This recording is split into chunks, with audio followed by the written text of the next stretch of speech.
Welcome to all of our attendees. Thank you for joining us for this panel presented by Folk Alliance International for Folk Unlocked. My name is Fawn, and I'm the Digital Media Coordinator at FAI. And to begin, we recognize the complexity and privilege of gathering online today by sharing a digital land acknowledgement written by Adrian Wong of Spiderweb Show in Ontario and adapted for this webinar. Let's take a moment, since our activities are shared digitally to the internet.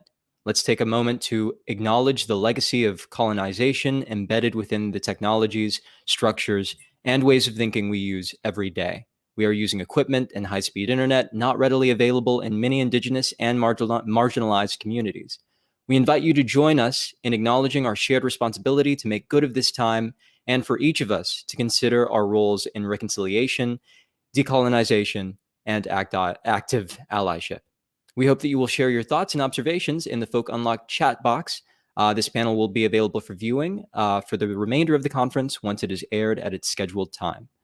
So without further ado, it's my great pleasure to introduce the moderator of this panel, Liv Cazzola. Hi, everybody. It's such a pleasure to be here. Thank you for hosting FAI, and thanks to the other panelists for being a part of this with me. I'm excited to hear from all three of you. To give you an idea of what this hour is going to cover, I'm just going to go over the agenda real quick. First, we're going to talk about first steps on the path to climate justice. Then we're going to talk about all of your wonderful organizations and projects. And then we're going to touch on climate justice and the folk music community specifically. And then we're going to finish with some concrete calls to action, my favorite part. All right. I often think about activism as tending to a fire, maintaining that light without burning out or letting the fire get out of hand. But to stoke a fire, we do need a spark. I'd like to ask each of you, how did you first get into climate justice activism? And is there an artist in particular that inspired you to get started? What or who is it that inspires you as a climate-forward artist? So Arielle, if you're okay to get things started with your thoughts, that'd be wonderful. Yes, hello. First of all, I just want to thank FAI for having me on this panel. I'm super excited to be here. And speaking of fires, I was thinking back to what actually brought me into the climate justice movement. And sadly, it was a fire near my home in Los Angeles. It was a skirball fire in December of 2017. And I remember that day so vividly. It's so weird because in Los Angeles, we have fire days instead of snow days. And so our school ended early. I got home and there was just ashes all over the porch. And the sky was this eerie gray. And then it just started happening year after year after year, even though I'd never seen a fire near my home throughout my childhood. And that really got me to I guess learn more about climate justice, get involved with Zero Hour, which I'm still involved in, which is an amazing climate justice organization. But yeah, that's kind of the literal spark for my activism journey. And yeah, that was also one of the first songs that I wrote about a cause that I cared about. And yeah, so that's my story.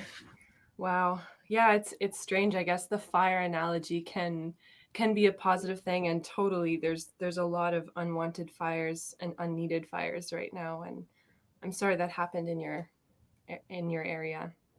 Yeah, thanks. Brighid, are you good to go next?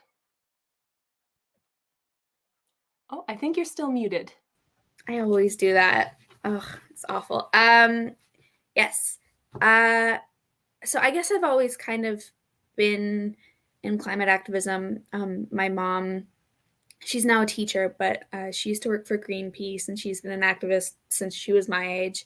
And so I've always kind of been involved in it, and it just felt like a natural thing to kind of combine music and climate, especially just seeing how out of hand things are especially getting nowadays. And I guess an artist that kind of inspired me in that sense maybe be Joni Mitchell.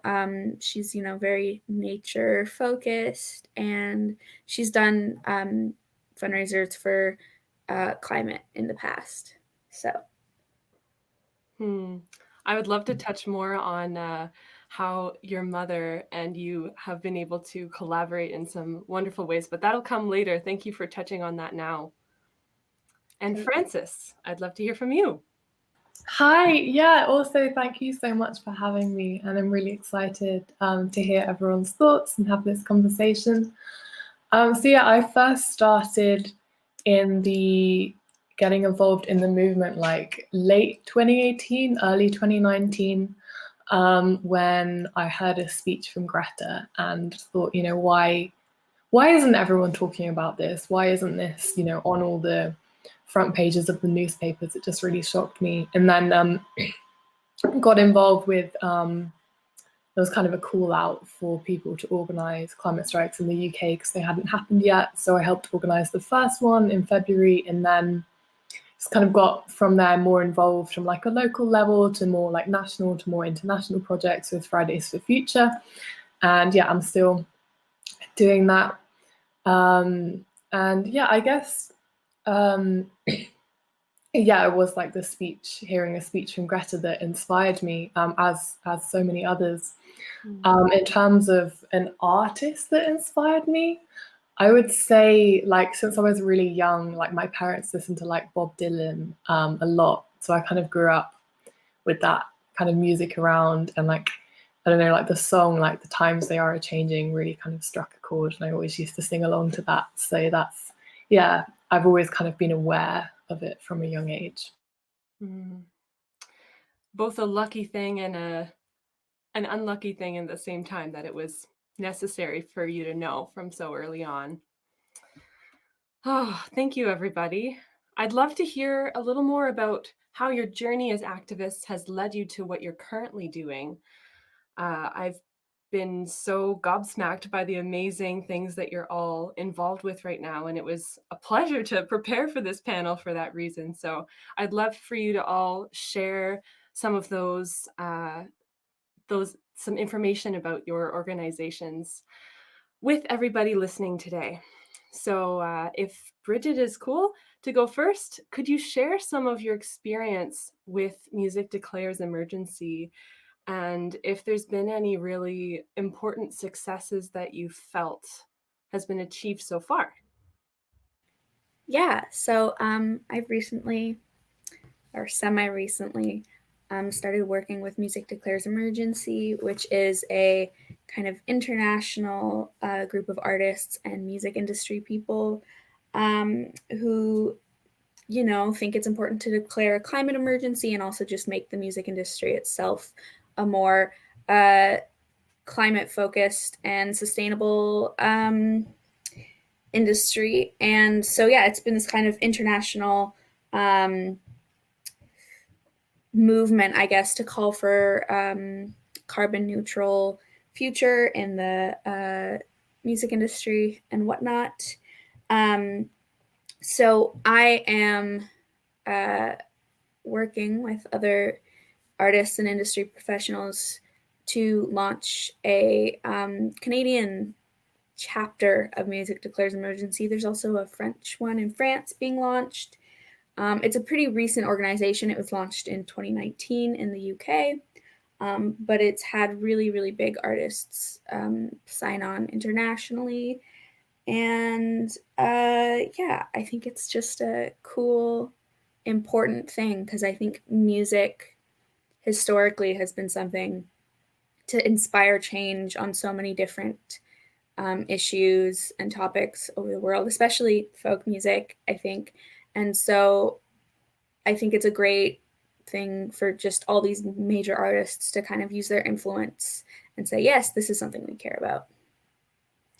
I love that Music Declares Emergency does bridge so many gaps, not only national borders, but also, involving musicians of every type.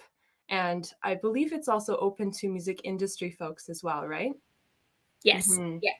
Yeah, super cool. So many people already have signed on, which is really important. So awesome. And Arielle, can you tell us a little bit about how 0 Hour started? Yes, I can.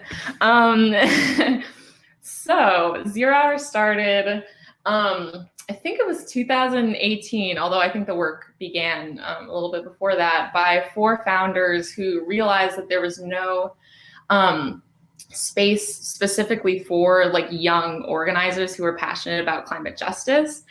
And they also realized that this is 0 Hour to act on climate change. That's where we got the name. And so they decided to organize the first ever global youth climate march in July of 2018 across the world. And it was a great day. And from then we just continued to do educational work, policy work, and stuff like that. But yes, I first got involved when I organized the Youth Climate March in Los Angeles, and then I met the organizers in DC and performed at the march, and then just kept on discussing climate justice with the organizers, got involved with the organization, and now we have the music team.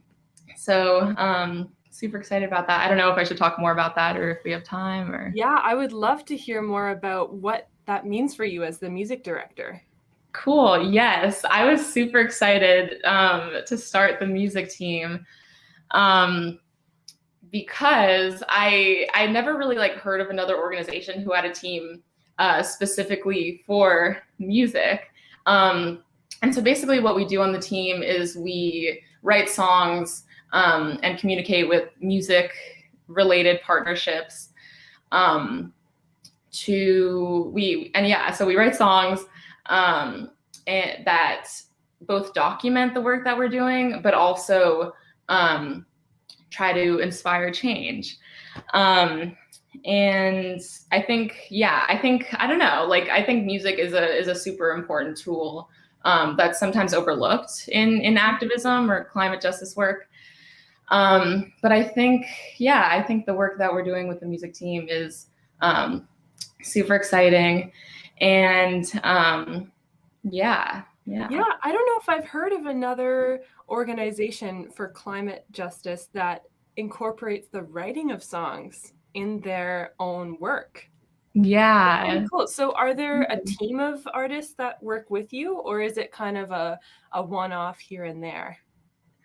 So we do have a team of amazing songwriters and activists similar to myself. And like, that's why it's great, I think, because like we're all very similar. We get along super well, and we've just been like writing songs, having a good time, fighting for climate justice. It's honestly like fun, which like climate justice shouldn't be fun, but also like it's great to like get to know these people while we're like fighting for the planet. Yeah. I find it's really important to have some sort of lightness with such a dark subject matter, because Exactly. otherwise you're just going to get bogged down. You gotta laugh sometimes. Exactly. Yeah. So apart from the music direction team, what's the kind of staff numbers like? How many people are involved in this organization so far? Yeah, I don't know an exact number, but we have like chapters all across the world, from like Australia to the UK, and we have a lot of chapters in the US. And then we have the kind of more like central team that's based in the US that works on like national policy. We probably have about like 50 dedicated members on that team, and it's growing. So yeah. Amazing. Thank you so much. Of course. Thank you. All right, Francis, I'd love for you to tell us about Climate Live and how that project came to be. I know you touched on it a little earlier too. Yeah, definitely. So as I mentioned, I'd been involved in organizing the school strikes and realized that, they're incredible and, obviously have mobilized so many people, but there's also so many young people who aren't being reached. So for example, in my school, there's like 1,000 pupils, and about 5 of them went to the climate strikes. So there's so many people yet to be reached, and obviously music is something that everyone loves, especially young people. You know, it's part of our culture. So I thought, you know, how can we kind of harness that? So yeah, I thought let's do some concerts to engage more people, and started messaging in the like Fridays for Future networks, like international networks, saying, guys, let's do this. And people seemed really keen, and the kind of idea developed. And yeah, now we're planning concerts in over 40 countries, which is just wild to comprehend. So yeah, we have 3 main aims. The first is to engage more people in the climate crisis, you know, get some cool bands there, people that wouldn't usually go to the climate strikes. The second is to educate people on the challenges faced by those on the front lines of the climate crisis. So something that's not pushed as much as it should be in kind of the mainstream narrative of the climate crisis is that it's happening right now. Like, you hear politicians talking about it, and it's really easy to be under the illusion that this is something that will affect us in like 20, 30 years time, but actually people are fighting for their lives right now. So we have organizers from the Philippines who've been facing typhoons, Bangladesh facing floods, Amazonia facing fires. So really platforming those people's voices, and also making sure that they're speaking for themselves rather than having celebrities being like, oh, this is a really bad thing. They can be like, pass the mic, listen to them. It's kind of an approach that isn't taken enough in kind of benefit style concerts. So we're trying to change that. And our third aim is to empower young people to pressure world leaders to take action. So we'll be inviting lots of different climate campaigners to come and speak on stage, especially focusing on COP26, which is happening at the end of this year, and with the renewal of the Paris Agreement pledges. That's super important. So yeah, we're planning some actions in April to kind of raise awareness. Can't say too much about that, but it's very exciting. And the concerts in October this year, presuming that will be a post-COVID world. And yeah, we have a bunch of partners. So Music Declares Emergency, for example, have been kind of supporting us since day one. Faye, Maddie, Lewis, like their team, they're amazing, and have been helping a lot. Partnered with people like Greenpeace and Oxfam and Friends of the Earth, who are all helping us out. And it's really cool to see there's a massive bridge between like the kind of older generation, like climate world and music world, in their younger generation, and that's really amazing to see. Like, I'm regularly on calls with people like my age or younger, or, you know, people who are like in their 50s and 60s, like they're old kind of like music industry people, which is really good to see. So yeah, we're really hoping to mobilize, engage more people, educate more people, and yeah, we're very excited for it. That's amazing. So many incredible projects being working together. I feel like that's such a strength of all of these organizations. Like, I look on all 3 of your websites, and there's a huge list of all the other partners, whether it's other artists or organizations that have similar goals. So I think that's so great to see. I know, Francis, you said you couldn't say too much about the upcoming events yet, but if you might indulge my question about how many artists might be involved, and if you're able to see like how other people listening right now might be able to be involved in the future. Yeah, definitely. So it's very much, we don't have a limit of the number of artists, because there's so many different ways, as well as, you know, asking people to perform in October, where you know, planning to do Instagram interviews, like takeovers and that kind of thing, with activists on the front lines and artists. We're planning to do a song competition launching fairly soon for unassigned artists to write a song about climate change. I'm not sure if I can say the partners on that yet, but we're working with some like pretty cool people on that. We're planning to launch the next few months. So like so many ways that kind of up and coming artists can get involved, because obviously for the concerts we're looking to kind of have people performing that have a following in order to engage new people. But as young people, we really want to platform up and coming unsigned artists as well. Yeah, so plenty of ways, and you can definitely just shoot us an email if you want to be involved as a performer side or the logistical side of things.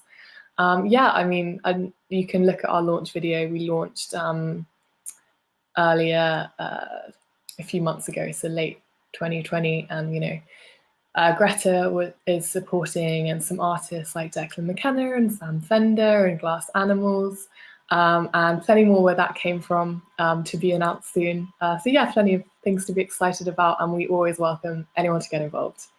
Definitely. Awesome. Thank you so much. Okay, so I'd love to spend some time now zeroing in on how climate justice and the folk music community intersect. I think everybody listening right now must find themselves somewhere in the middle of that Venn diagram, whether they've already started to harness this powerful concoction of roles or not. So I'd love to see what your thoughts are on why climate justice should be at the forefront of conversations within the music industry. Francis, if you don't mind starting. Yeah, definitely. I mean, the climate crisis is the most pressing issue of our generation.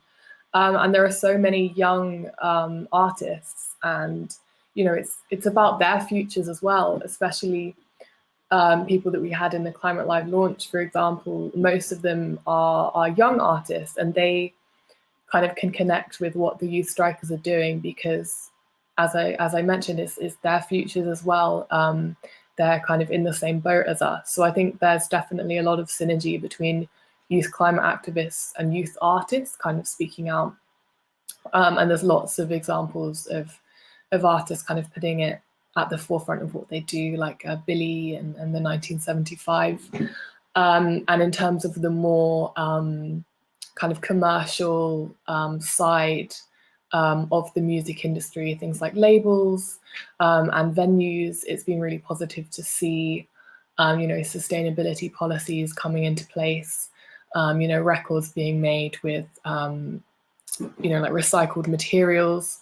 And it definitely is, the conversation is starting to shift, and climate is being kind of put at the top, because yeah, these up and coming artists are saying, we care about this, and that's why it's so important that people like Billy speak out, because then it means that the kind of older folk in the music industry kind of take notes, and they're like, oh, okay, we should probably get onto this, because the younger generation of artists are saying they care about it, and like they're the next big thing. They'll have to be working with these venues and labels. So yeah, it's super important. Yeah, that spurs some thought for me too about how this industry for so long has relied on transportation like flying. That is one of the big no-nos these days. And I feel like we have the power as a music industry to relook at that and see, okay, do we need to be flying all the time, or what are some ways that we can do that in more sustainable practices? So yeah, I'm not sure if Arielle, would you like to touch on that as well?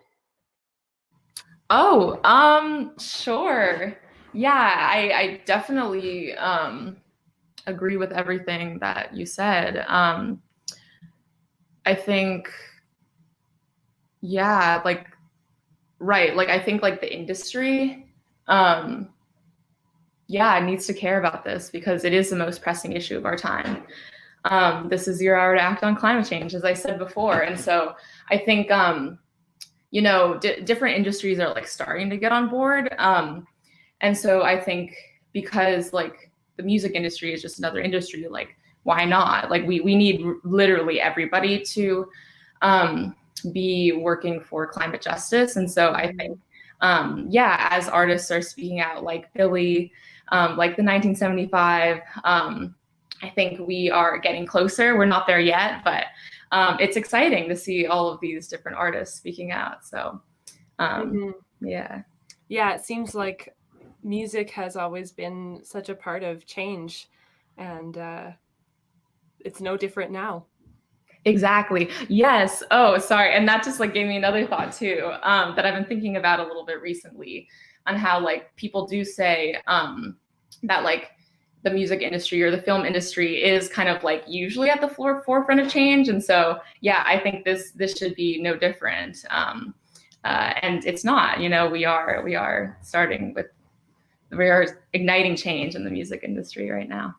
Totally. And one of the reasons why, well, probably the biggest reason why, is because of the songs themselves. So why don't we just take a moment to shift this conversation from an industry to why that industry exists, which is the songs. So we're all familiar with those really classic social justice anthems. And, you know, I'm glad that there's that songwriting competition happening and songs being written with 0 hour. It's really amazing to see that it's being fostered as, yes, this is part of the movement. We need to actively make sure that that happens. So, Brighid, I'm curious if you could touch on what you feel the specific role of song is in getting groups to come together and act. And if there's anything you think might be missing right now to make that kind of content. Yeah, totally. Well, I guess for me, like when I think about music and activism, music has always like inspired people. Like that's what it does. It appeals to our emotions.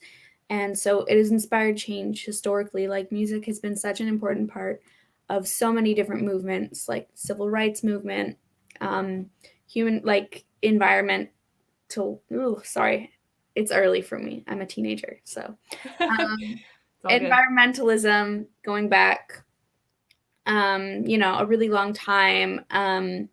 Like, yeah, just all over the world, music has been such an important part of inspiring change. And so I can't think of anything that I think is missing necessarily. I think it's just, yeah, it appeals to people's emotions. And, you know, something like climate change, everyone should be getting emotional about because it's, you know, a really big issue and it's a pressing one. Yeah, and I know this was already touched on, but just the industry stuff, I think it is really important. Like every industry should be focused on this. And I think music and entertainment are unique ones where, because it like really connects to people's emotions, people listen to what those artists have to say even outside of their music. And so they have an influence just generally in what they say. And so I think that's really important. And I wanted to talk about Greenpeace. Is this a good time? I don't have the agenda of the panel. Well, if it's related to some songwriting specific or folk music community specific, then this is a good time for it. Yeah. Yeah. So Greenpeace, this year is the 50th anniversary of Greenpeace, their first voyage, which was funded by a folk concert. I think it was on the west coast of Canada. Don't remember completely, but it was funded by a concert that had Joni Mitchell, James Taylor, Chilliwack, I think, a couple other artists. And so, yeah, it was this really cool kind of folk movement that really helped this, you know, really big climate organization get started. And I think that's really cool that it's the 50th anniversary. While all these organizations are kind of really not getting kickstarted, some of them have already started, but, you know, kind of gaining momentum. Yeah, maybe Greenpeace was at the point where these other organizations sort of are 50 years ago. So it's neat that's happening in tandem. So is Greenpeace putting on like an anniversary concert of some sort? Don't think so.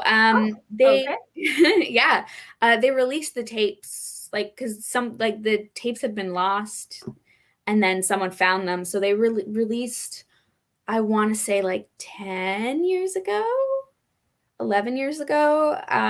for the first time. I don't think they're doing anything specific. I mean, I guess another point I want to make that isn't super happy is that people have been doing dedicated climate stuff for 50 years, which is in a way kind of depressing, that, you know, people are still really fighting for this to be given attention. Yeah, and on that fun note. I just see Francis made a little note saying that Climate Live is collaborating with Greenpeace for their concert. Yeah. Okay. So that's kind of part of where the piece of the puzzle goes in. Yeah. No, I'm they're definitely supporting the stuff, but I don't think they're doing anything dedicated for the 50th anniversary. That being said, my mom doesn't work there anymore, so I'm not as in touch with everything. Francis, did you want to chime in about any of that collaboration? Yeah, sure. Yeah, so as I mentioned earlier, Greenpeace are one of our partners, and they've been super helpful as part of one of the more established climate organizations. So it's super cool to see them helping with like new initiatives, which they do all the time. Like they've been so helpful with the climate strikes, and I've been speaking a lot to the team that run Greenpeace have their own like field at Glastonbury Festival. So I've been speaking to that team who've been like super helpful in terms of connections and just general advice, which is really good to see. We love NGO people supporting youth activists. And yeah, Greenpeace are like the model for that. They always help when like we ask them to, which is great. Awesome. I had a thought earlier when Brighid was speaking about music and song. I wanted to quickly share in case this also resonates with anyone else, but I've been told and I've experienced that you can pretty much get people to sing anything.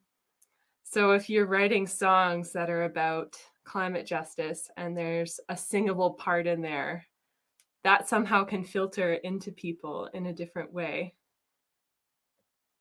Yeah. Anyway, just a thought I wanted to share. Yeah, if I can chime in too on that. I love this topic. Cool. Yeah, I could talk about this all day, just like how music can like make people feel. And I love this one quote by this author, Josh Kuhn, that says, music gives us the feelings to get us to where we want to go. And that just like rings so true for me, because like, I don't know, if we can't change people, if we can't make people feel or inspire them, like how are we going to change their minds? How are we going to get them to act? And so I think that just like speaks to how powerful music can actually be as a tool for climate justice. Mm-hmm. Yeah. Oh my gosh. And I feel like this kind of ties really well into what I was hoping to talk about with you, Arielle, and anybody who has thoughts on this. But as we write these songs, as we share them with people, it can really take a toll on your emotional well-being, because it takes a lot to be vulnerable in that way every time you go to share it with somebody, and all of the time and baggage that comes with just the subject matter as a whole. So what do you think are some ways that we can support each other as artists as we take on this climate justice work as leaders and activists? Yeah, I love that you brought this up, because this is something that's sometimes overlooked. But yeah, you're so right. Activism can be draining, especially like as Brighid said, like people have been fighting at this for a long time, and we've made some progress, but it gets frustrating when there's not a lot of wins as an activist and stuff. And I think it's easy for activists to get burnt out. There's this mindset that some people have that it's cool, or like you're more successful if you work yourself away and don't take time to care for yourself. But it's not selfish. I want to like put that out there. It's not selfish to care for yourself. And it's something that I had to learn. I'm guilty of like overworking myself in the past. And I think during quarantine, I've learned like, no, it's okay to actually like care for myself, because if we don't care for ourselves, like how are we ever going to be able to have the energy to care for the planet? And yeah, I think on that note too, like music can be like a super important tool for that as well. Whether it's like singing in a group, singing with other people in a crowd, like marching, like these things can be really like therapeutic and healing. And so yeah, music is just awesome. What can I say? I feel you on that. Francis or Brighid, do you also want to touch on some strategies? Sure, I guess. I mean, I don't know if I have any really. Yeah, it can be really tiring to do activism. I often kind of had a sort of avoidance about it almost. Like I would do the personal things, but putting any work in just felt exhausting because it was acknowledging like oh, this is a really big issue. And then yeah, over quarantine, for me, I totally think taking time for yourself is important, but over quarantine for me, I had a lot less other things going on, and I was like, okay, I think I finally like have the mental energy to like focus and be like, okay, this is a thing I can take time on. I had something else I was going to say, and it has totally escaped my mind. Well, maybe in the meantime, I would love to share something that actually you did for me, Brighid, probably without even realizing it. But for me in the pandemic, it was almost like the opposite, where there was so much focus on, or there is so much focus right now in the media on the pandemic as a whole and how that's an emergency. But I think through all of that messaging, I kind of got bogged down, and not that I forgot about the climate emergency, but it almost became less accessible for me as I was thinking about this other emergency so much and drained by that. And then there were a few things that kind of started to remind me, okay, this climate crisis is not gone. I'm just forgetting about it a little bit. And one of the things that helped kind of reignite my fire was when you sent me a message, Brighid. I think you sent a few people a message about what's happening with Music Declares Emergency. And that just being inspired by somebody else's work made me feel like, what am I doing? I got to get my act together here. So I think sharing in general, sharing any successes or research or petitions or anything with other people can kind of maybe pull them out and up. Totally.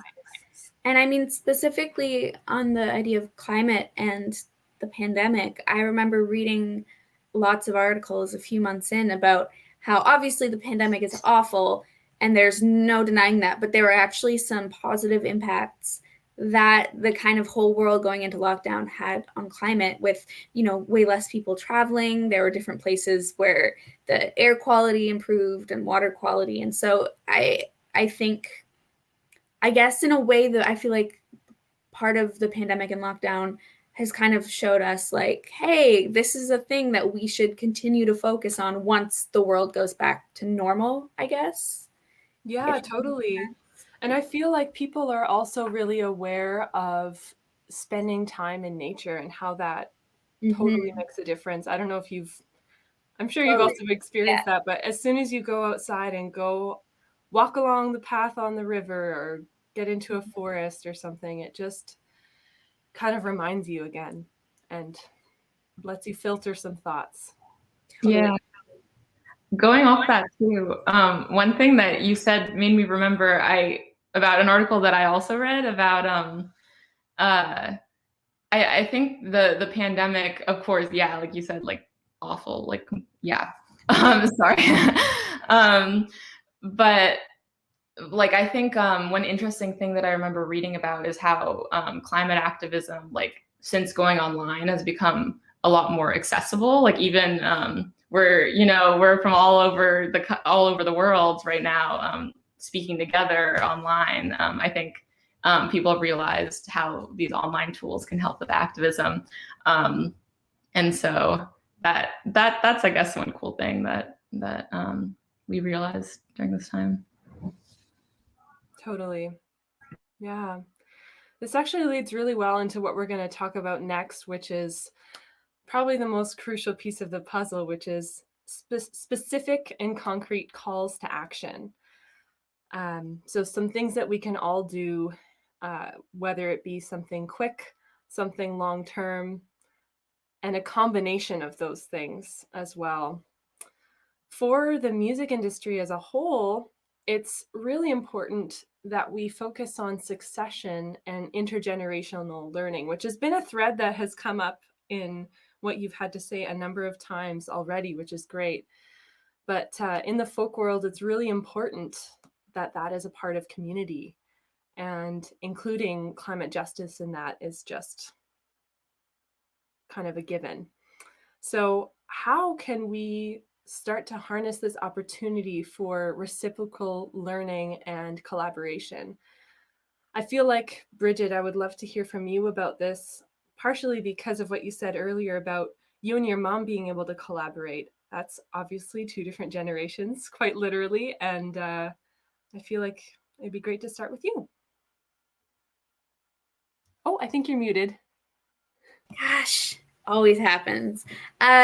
So my mom is a really big climate activist, and I've grown up with that. And my mom is also my co-manager, so she is quite involved in helping me organize my music career. And so there's just a lot of crossover where we both kind of get to help each other on the things that we're passionate about, which, you know, for me, obviously climate is one of them, but music is my job and kind of what I do.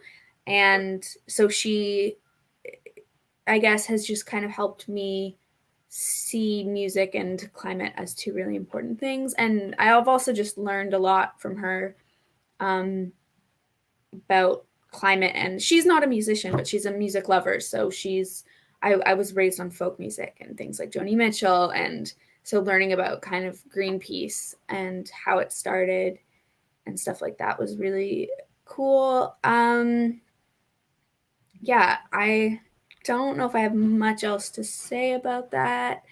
I feel like you said so much just in that, you know, in your relationship with your mom, the many facets of that relationship all seem to be, from you, a willingness to hear what she has to say, and from her, a really excited approach and a passionate approach to saying, yes, I'm welcoming you into this conversation. Totally. You know, like those have to go together. Yeah. No, they definitely do. Do you have any? Oh, sorry. Go ahead. Oh, sorry. I was just gonna say, I think the kind of coming together and combining of different generations of activists is super important. Mm-hmm. Yeah. Can you think of any examples of ways that you feel like your mom has learned from you in this experience? I want to say there are tons, but my mom's a really smart lady. So, I mean, yeah, I think just social media and stuff like that, I think, is something that the younger generations are getting really good at, and coordinating stuff. I mean, with climate as one, but also if you look at like just different protests, if you look at like the Black Lives Matter protests that happened this summer, there was an amazing wealth of shared information and just kind of solidarity on the internet, which I think is a really amazing thing. That, I mean, don't get me wrong, their generation was doing it too, but I feel like ours is kind of taking it to another point. And also I think an important thing is, as I think one of you already talked about, how it is true that activists can really get easily burned out. And so I think it's important for older generations of activists to see new activists who are still really coming to this as a new thing and really passionate about it. And I think that can often help inspire older generations. Totally. Yeah, what you said is so great, how, you know, we as younger folks who grew up with the changes that happen in technology, we can kind of amplify the message that we share with all different generations on a media that can be really powerful as a tool. So yeah, that's a great point. Francis or Arielle, do you have anything to add to succession and intergenerational learning? Yeah, I can feed a bit in on that. I mean, yeah, it's so important that like knowledge is shared between the generations. For example, young people have mobilized so much using social media, like the whole kind of youth climate movement probably, I mean, definitely wouldn't be as powerful as it is without the use of social media. I mean, lots of the people I speak to for campaigns, for example, I've never met them in person. They're on the other side of the world, but we still do these like amazing campaigns together, and, you know, coordinating strikes and stuff to be on the same day worldwide. But that kind of goes both ways. The more kind of hardened campaigners who've been doing this for a while, sharing their insight into, you know, what works, what doesn't work, what they've tried before, things they haven't tried before.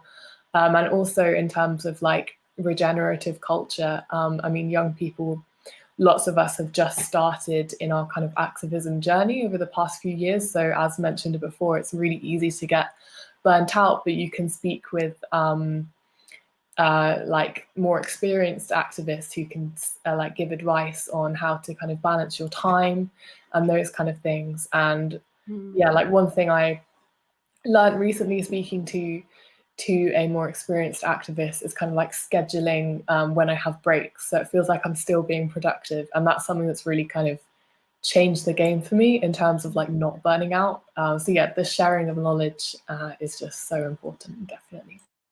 Yeah, I've had some similar conversations with some music and climate elders, so to speak, lately, and there is so much to learn, and also a willingness, you know, on both ends.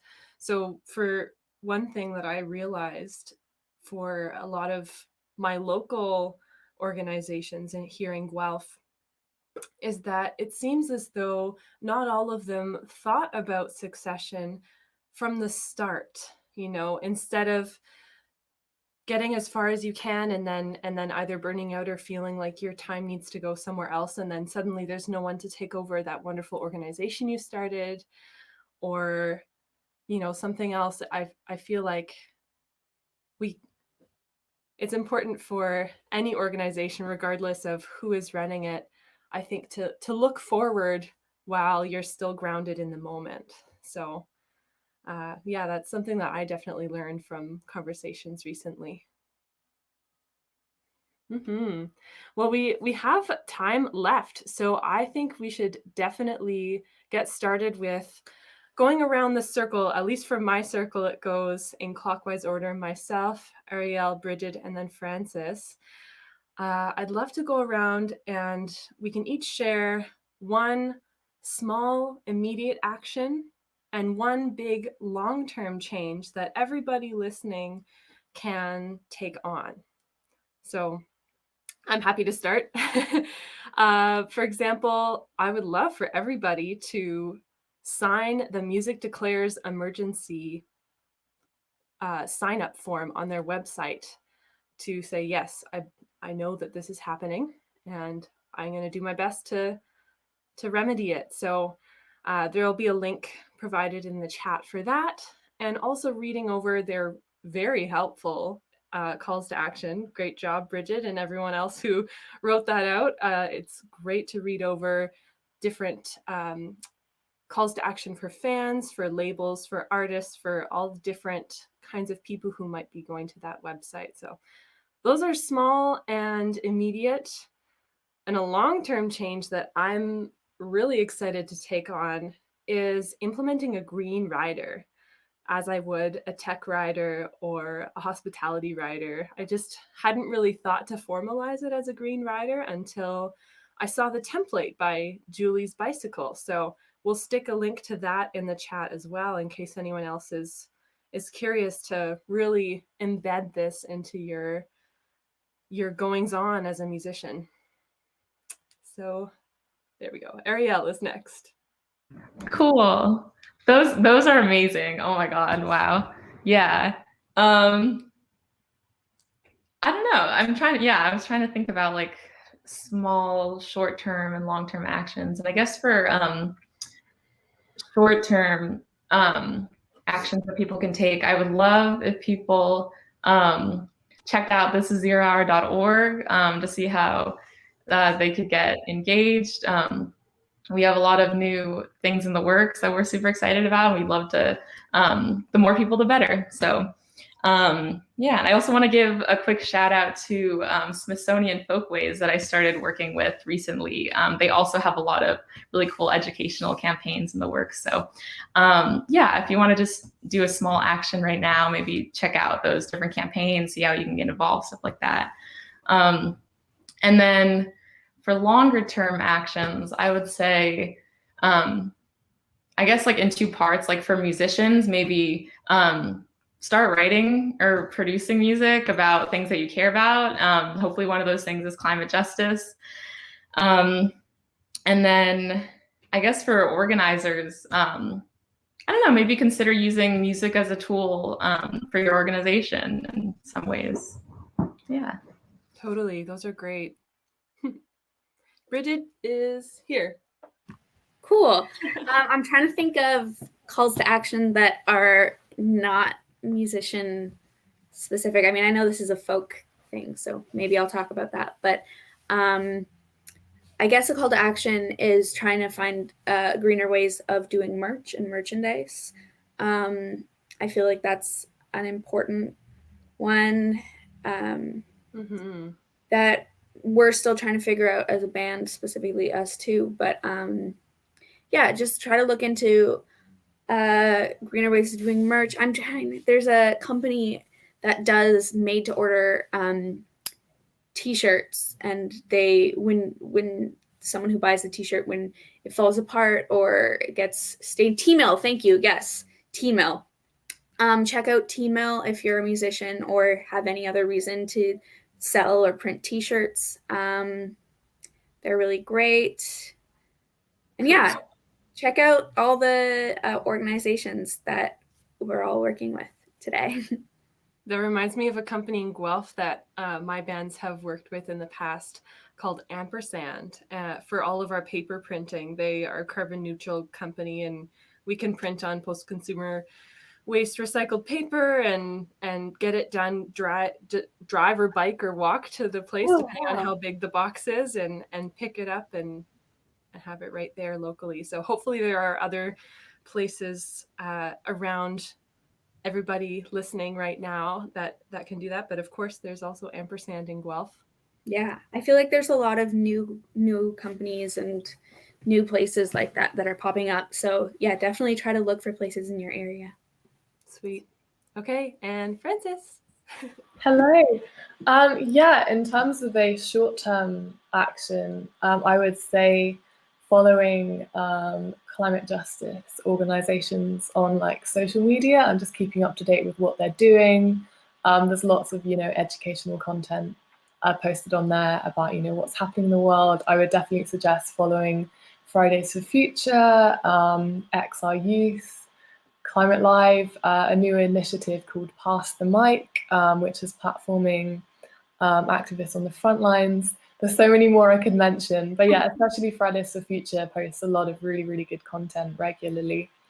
And in terms of a more long-term action, I mean, I would say for any artist, the most important thing is to raise your voice and like talk about climate justice, because, even if you're not perfect, but, no one's perfect, there's so many big artists speaking up who are still, flying around the world for their tours because that's their job, and that's how it's done in the system at the moment. So definitely don't be afraid to speak out. I think there's a lot of artists who think, oh, but people think I'm a hypocrite. Like, no, there's so many amazing people in the climate movement, like loads of artists I've found out about because they've spoken up. So there's definitely, you're not going to get like people shaming you for that. We definitely appreciate that you're speaking out. And then once that kind of first step has been broached, incorporating climate justice into everything you do, like some things have been mentioned before in terms of sustainable merch and green riders.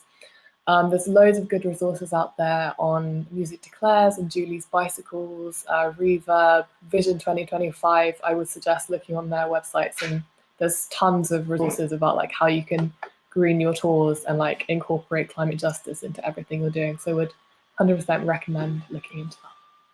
I love what you're saying about how, climate justice and activism can play a role in every decision that you make. And that's a really important thing for everybody right now, not just individuals, but for governments and from local to international bodies. So that leads me into, just for the last few minutes of this conversation, I'd love to talk about how with this global issue we can really start locally, and that being a really tangible way to achieve our goals. Like, for example, what you were saying also reminds me of the important work we can do to contact your local councillors and your mayor to say, this is what I believe in. Can you please talk about this at council? Can you please, get your act together, whatever it is. So if there's any examples of things that you're seeing in your local community that might inspire people to try the same in their local community, that would be great to hear from you. Arielle, yeah. Yeah, thanks. This reminds me of this one initiative we started, or this amazing activist, Kevin Patel, started, and I helped with in Los Angeles, where we created the Youth Climate Council, where young people could have a place within city council, like specifically for to allow them to talk about climate justice and help with climate legislation. So I think, that might be a cool thing if it was able to spread to city councils across the world. Mm-hmm. Something I saw in my community just recently was that there's a new organization working with restaurants to create a reusable takeout container program that happens throughout the city. So that was really new and exciting for me to see. Oh, yeah, Brighid, last one, and then we'll have to wrap up. Totally. I just wanted to talk about, I guess, for youth, because it can be hard because we can't vote, and sometimes it feels like making bigger political changes is impossible, but volunteering for your local government and parties that you feel strongly about in elections, and calling your counselors and just really trying to hold your government accountable to youth voices, I guess, is a big one. Yes. Thank you so much. Thanks to all three of you for spending time with me in this hour. It's meant a lot to me. So I'm very grateful. And thanks to FAI for having us all. Thank you, esteemed panelists, Liz Cazzola, Brighid Fry, Arielle Cohen, and Francis Fox. And thank you to everyone who's watching. This session will continue to be available as a recording on the Folk Unlocked platform all week. Please take a moment to provide feedback about today's conversation by posting comments in the chat. Finally, Folk Unlocked is made available at a pay-what-you-can price point thanks to the generosity of donors just like you. If you'd like to support our work, donations can be made at folk.org/donate. Stay safe and connected, community. See you soon.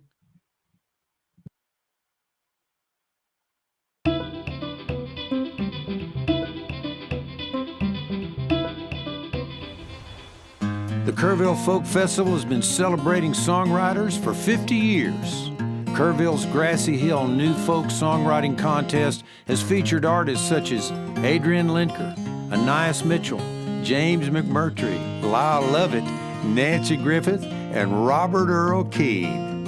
Here everyone is greeted with Welcome Home, where life is simpler, kinder, and musical. The Kerrville Folk Festival. Put it on your bucket list.